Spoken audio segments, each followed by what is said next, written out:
Okay. And then the other kind of the two things is one is, so the first part is, do you have anything?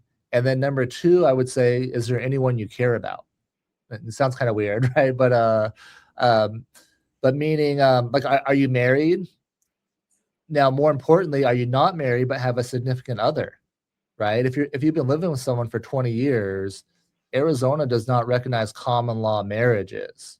Okay. So that's someone that you care about that has no protection under the law. Interesting. Okay. So it's really important in those situations that you take charge and say, what's going to happen, especially like if you're living in a house together.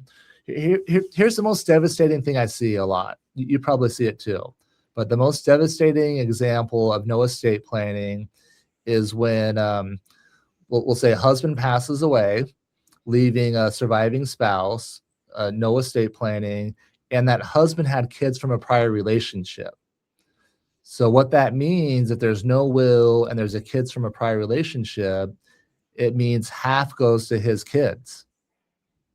It sucks. I can't tell you how many times I've explained this to bawling widows, where they're like, he said he was taking care of me, but it's like, sorry, the reality is that his kids are entitled to half. Okay. Now, sometimes those kids will agree and give their share to the spouse. Sometimes they don't. I was going to say, I bet not often, Rilus. Actually, often, I would say. Really? There's a lot of good people. All right. I mean, we remember the other ones worse, but yes. it does happen a lot, which is nice to see. There are a lot of people that will go, okay, yeah, this is what my dad wanted. I understand. Yeah, but unfortunately, there's a lot of times where they go, I don't care. I never liked you.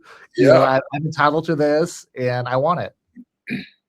So interesting. So yeah, that's why it's really important to do your estate planning if the default rules don't take care of you. So meaning if you're married and there's no kids from a prior relationship, by default, everything would go to your spouse. They would have to go through probate, but a lot of people don't realize if they have kids from a prior relationship, they're actually by default 50% beneficiaries.